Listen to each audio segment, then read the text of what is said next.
So I'm joined here by Nick Walkley, who's the Chief Executive of Homes England, and his colleague Louise Wyman, who's Head of Strategic Land at Homes England.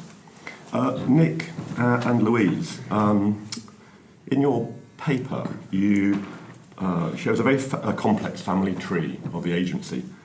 Is that complexity a strength or is it a weakness? So look, there's lots of people inside the agency who see it as a strength, and I guess in a way having a multidisciplinary team that features surveyors, planners, lawyers as well as bankers is in one sense a fantastic opportunity. We've probably got some of the most developed mechanisms for dealing with land and investment anywhere in the public sector, which makes us a great organisation to do business with. However, what the family tree also shows is we are multiple professional cultures and multiple organisational cultures. And it's certainly clear to me after 6 months that what we rarely do as a result of that is bring, in the way a developer would do, that multidisciplinary team together around projects or places or schemes. And quite a bit of the feedback I get from within the industry is too much of our experience depends on who you speak to rather than our offer. And in a way, there's a degree of defensiveness about that we need to overcome in a new Homes England to kind of better represent what government is trying to achieve and what the Secretary of State wants to deliver through the white paper. Sure, and in the paper we recognise the scale of the challenge. You referenced the white paper, the very clear statement which we've all got used to now, but actually quite a radical statement for a government to admit that the housing market in the UK was broken.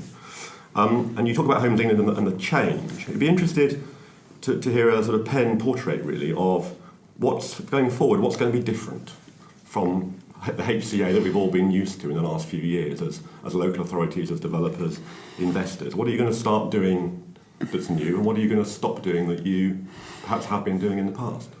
So I'll ask Louise to say a little bit about our strategic land, but for me, I hate the phrase "this is a journey," but what we're able to describe is a move in the HCA away from grant giving, competitions, that process of annual cycles where somebody gives you a dollop of money and then you fill in a form to demonstrate that you've spent it wisely, towards developing investment propositions. What is it that we, as Homes England, can do in a focused way using all of the tools and financial instruments available to us to increase both the pace of the development but also the scale and ambition of that development.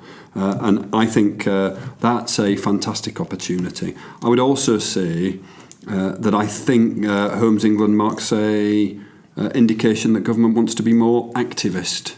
That this isn't about sitting waiting for proposals, but also looking and working with those areas that are demonstrating a willingness to grow and supporting them, supporting their proposals. So we're playing a very active role, for example, in the potential for there to be housing growth deals, working with the combined authorities to see what we can do to support not just individual schemes, but their entire ambition with the skill set we've got. But I think the other thing that will change is our approach to the significant strategic land holdings we've got.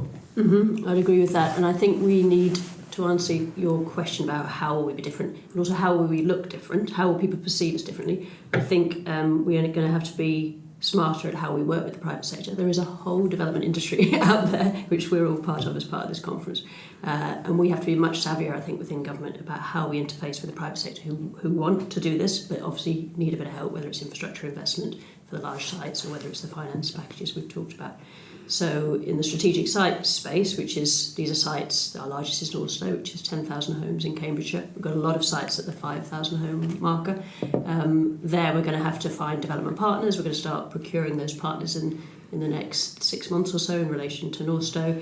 We're going to have to work closely with the national infrastructure providers that site, and many of ours sit on the Oxford-Cambridge arc, and that's a growth area for the country.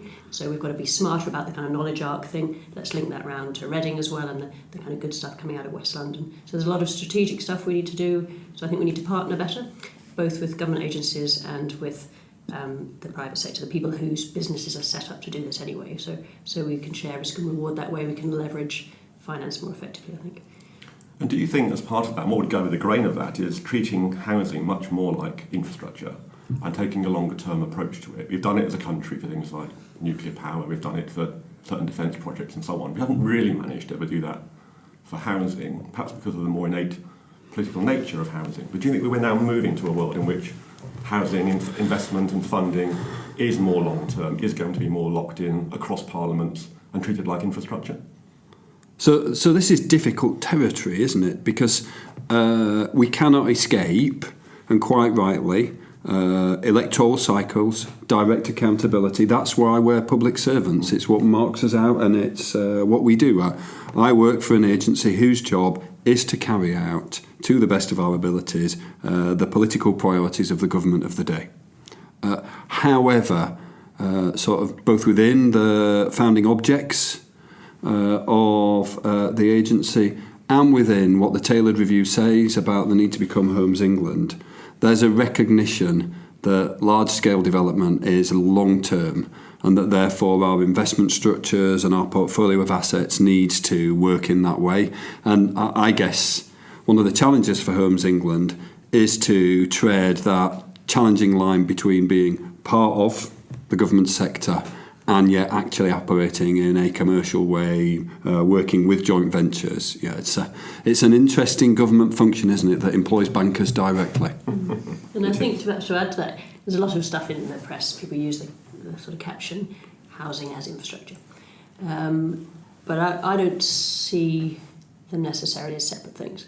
I think, to fund some of this infrastructure that we desperately need to kind of make ourselves fit for the post-Brexit world, if that's what we're going into, then we're going to have to use the finance that you can get through housing, which delivers money back, to offset the cost of that infrastructure. So I would not see them as opposites. I would see them as, complementary.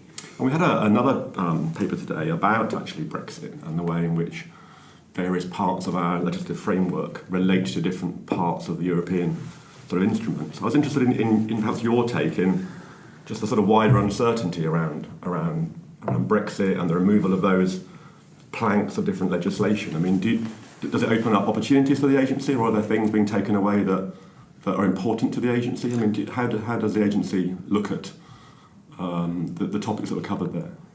My reflection from attending some of the big property events, I was at MIPIM in my first week in the new job, but also in engaging with people in the sector. Brexit, whatever the form it takes, represents that moment where further uncertainty is introduced into the system. And the message I've had time and again is, what can you in the agency and others do to continue to deliver the certainty that allows investors both nationally and internationally to continue to deliver? And I think that's absolutely critical for us, identifying schemes, identifying what infrastructure we can offer, so that all of the external issues which are going to be noisy, whichever side of the debate you're on, don't hold back further housing delivery. And you talked today about modern methods of construction, which is a phrase that's been around for a while, as you pointed out. What role can the agency have there? I mean, one might take the view that if we're going to deliver anything like the number of homes we're all talking about, we might need a very, very different construction industry than the one we have today. What role can Homes England play? I think we've done quite a bit of work with Mark Farmer after the report that he put together, and he's very active, as we all know, in this space. There's a lot of innovation that I find happening in small places. It's quite ad hoc, and there's some great new products being developed. We were up at the CLH conference recently. We saw all sorts of new panel systems that are coming out. I work a lot with architects, obviously, on our big sites, and there's some fantastic ideas coming out of small architecture practices for how we can, it's not all about the materials, it's how you put stuff together, the kit of parts idea, which has been around since, I wrote a book on Crystal Palace some years ago. We had the kit of parts at Crystal Palace, that was 1851. So, this isn't a new concept. We've been doing it since we invented the brick, probably, which is a module. So I think we have to not just think about the materials, but think about how the future systems will come together to create innovative products quickly. There is this drive for pace, and it's more around pace, component parts, getting the supply chain to work. That if you speak to all the house builders, their biggest concern is the supply chain. So that's, I think, where we can interface and fund and research stuff. So we'll be really interested in supporting schemes that are prepared to commit to a higher level of different methods. We're actively exploring working with some of the smaller providers to see if we can scale up their business to allow them to access finance. But it's also worth saying that this is an area that I think there is ministerial appetite to do more, and that means probably taking some risk, offering sites to people who maybe have not developed at scale previously. But this is a curiously well-known area but still nascent industry that's going to take quite a lot to work through. We're out of time. Nick, Louise, thank you very much. Thank you, Robert.